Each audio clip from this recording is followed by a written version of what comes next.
What defines a Jew? Is it belief?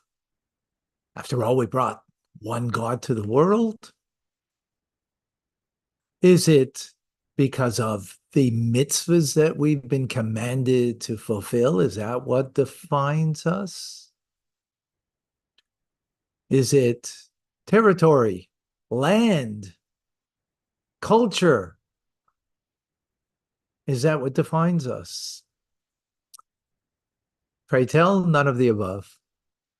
Unique to the Jewish people, as opposed to all other peoples and nations, they're defined by geography, they're defined by culture, they're defined by beliefs. Geography can change, culture can be modified, adapted, changed, and beliefs also may come and go.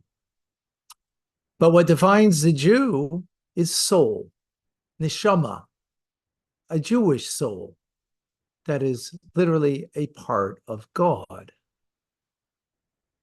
That can never change. You're born with it, or if you convert according to Jewish law, then God endows you with that unique Jewish soul, and that is what defines the Jew. Welcome to Tanya Today. I'm Rabbi Ronnie Fine, coming to you from Chabad Zichron Kadeshim in Montreal, Canada, where it's a privilege and a pleasure to share with you the Tanya. We are in chapter 4 of Igeris Atshuva. Chapter 4 of the Epistle of Tshuva, penitence. Return. Return means to return to the true you. Who you? Well, the peace of God that's in us is the true you.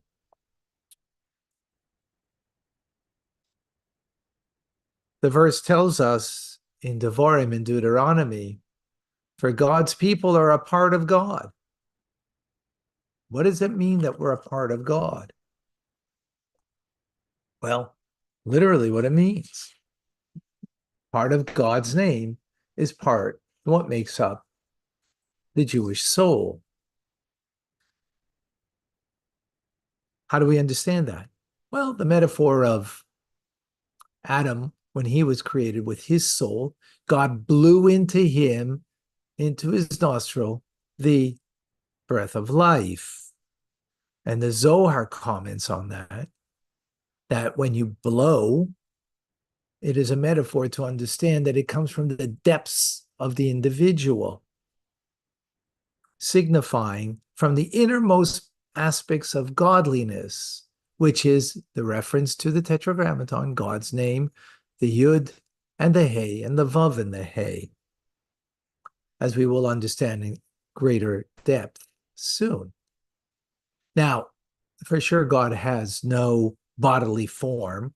So when we say blowing, we mean the metaphor of it, that it means from a very deep place, because the Torah uses the language of man, of humans. And this metaphor is to understand the difference between the rest of creation, which God created through speech.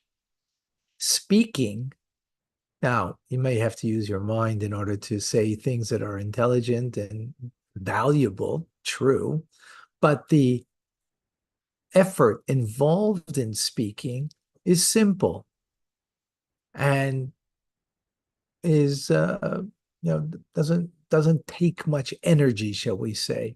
Now, after some time, obviously, it takes energy, no doubt. But for the sake of the metaphor, you can speak and speak and speak. I can do that. Some of you might know that.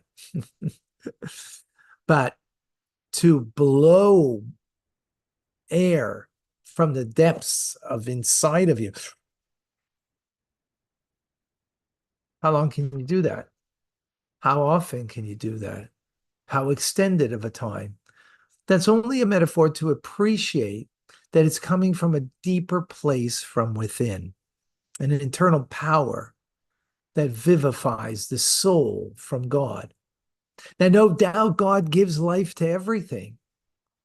Through speech, though, it's an external form of giving life, as opposed to the breath of God is an internal aspect of God that he gives life.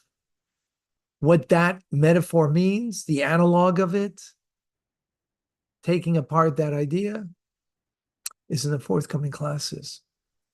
But what we do understand from here is this is what defines the Jew, that part of the soul that comes as a part of God. It is infused and cannot change.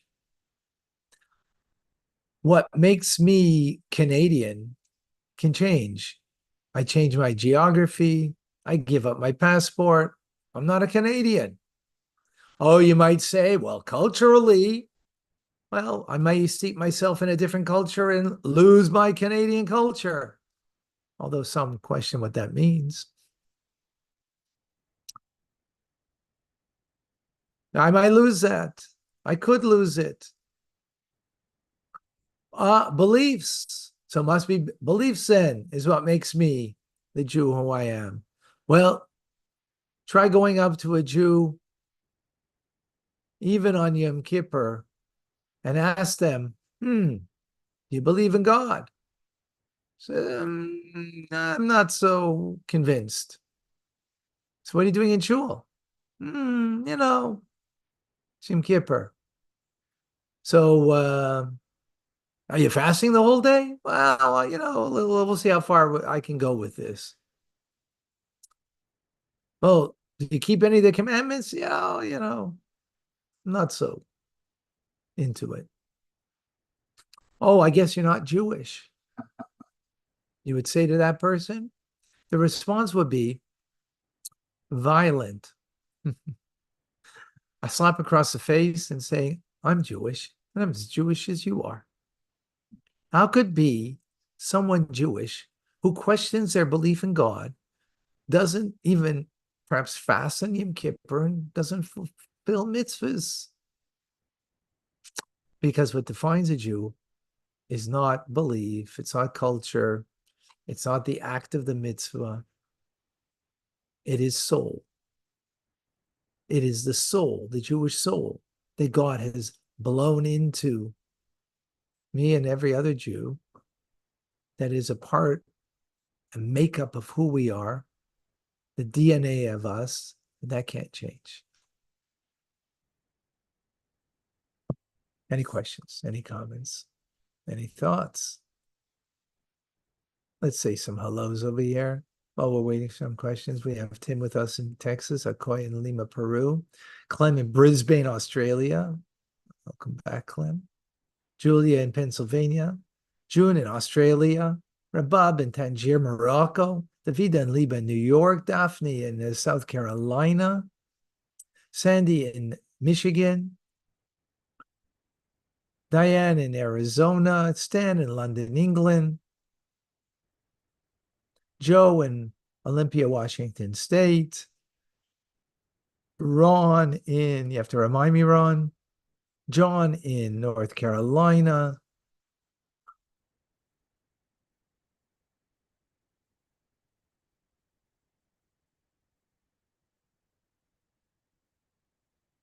Irma in St. Martin, Eugenia in Calgary,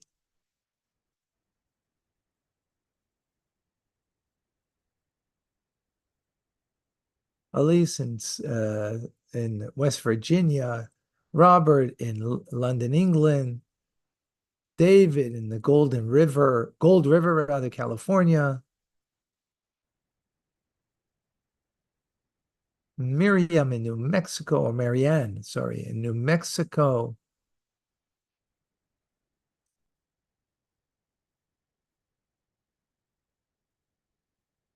Ron is in Albany, New York. We have in Maryland, Trina, Rachel in South Carolina. Joe.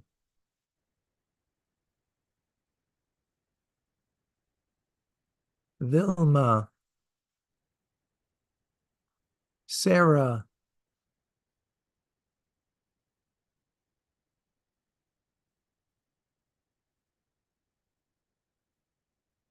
Liba is asking, is Judaism considered more of a way of life than a religion?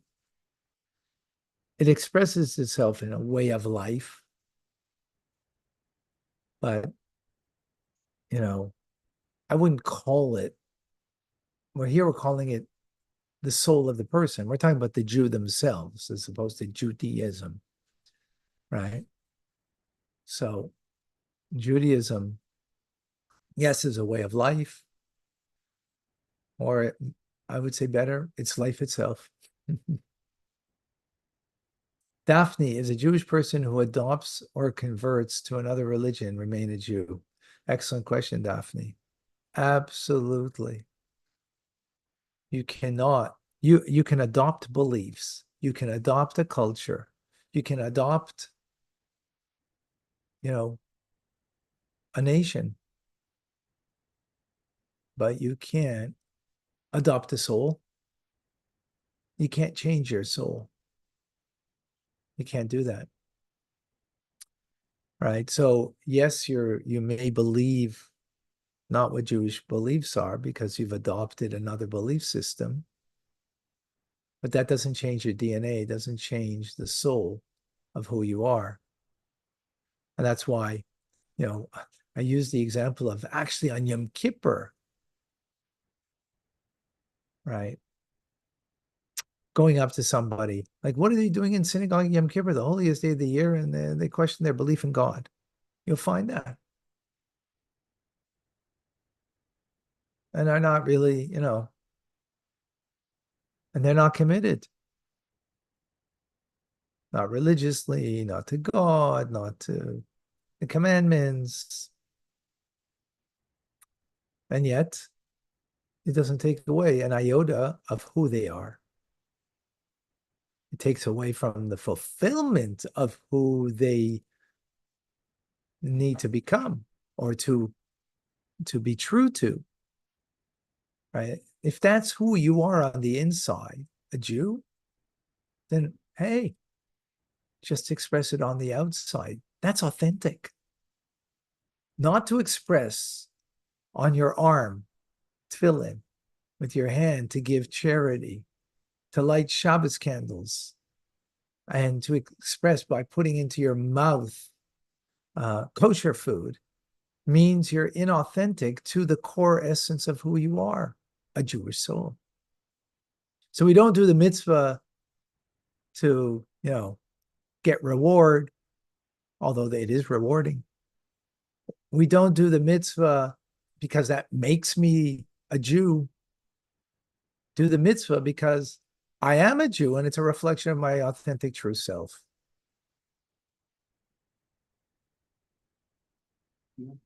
We say hello to Moshe in, I think, California, if I'm not mistaken. Patricia is in Ohio. Sorry, David, you had a question? Did she ask about a convert? Well, she's saying the opposite, the Jew who converts out. So that doesn't exist.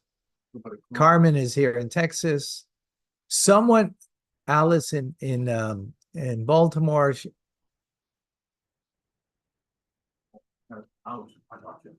Converting out. So the Jewish soul is given by God. Two ways you can get it: a Jewish mother, right? Not the mother that gives it. God gives it by way of a Jewish mother. Or conversion according to Jewish law, halacha. Not conversion that is not done appropriately. If it's done inappropriately, you do not gain God's gift of a Jewish soul. You don't get it. You might think that you're culturally Jewish. You might think that you have the beliefs of a Jew, right? but that doesn't make you Jewish with a Jewish soul. Very important. That's why it's important to do it according to Jewish law. Anybody that is considering conversion, please contact me that I can help and guide you, unless you already have proper guidance from a proper rabbinic court. And if it's not, even if it's Orthodox, it could be questionable. Even if it's Orthodox, it's possible that it's not legitimate, believe it or not.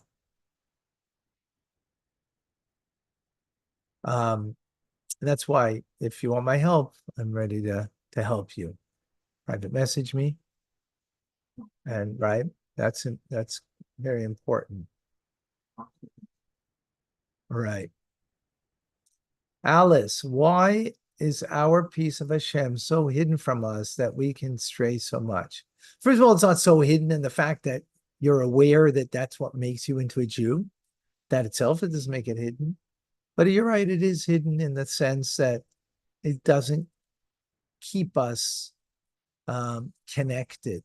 But that's our job. We got to dig deep inside of us and find and recognize and sense the Jew in me and live with that. Yeah, you're right. It's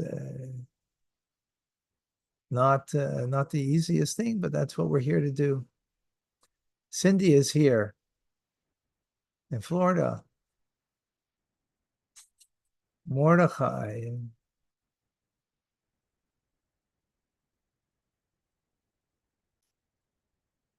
You can private message me on Messenger and from Facebook, Tanya Rabbi or Rabbi Fine. I'm not certain.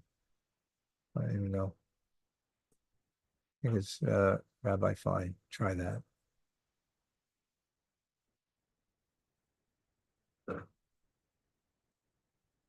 Or on Instagram, you can Tanya Rabbi on Instagram. You can reach me.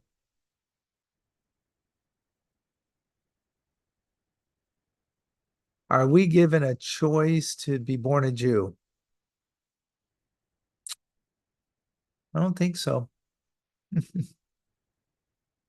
Because the Jewish soul is a Jewish soul.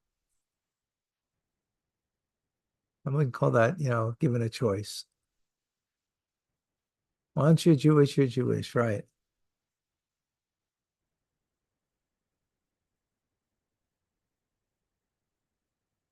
Trina, we should talk about that conversion.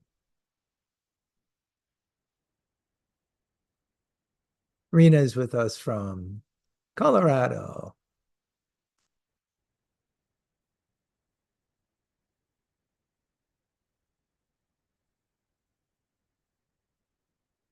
All right.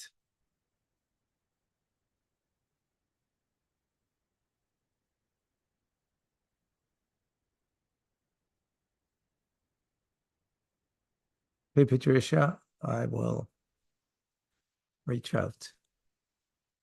Okay, folks.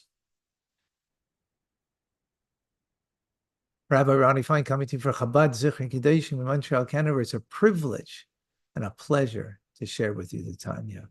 Rambam is coming up. Come and join us.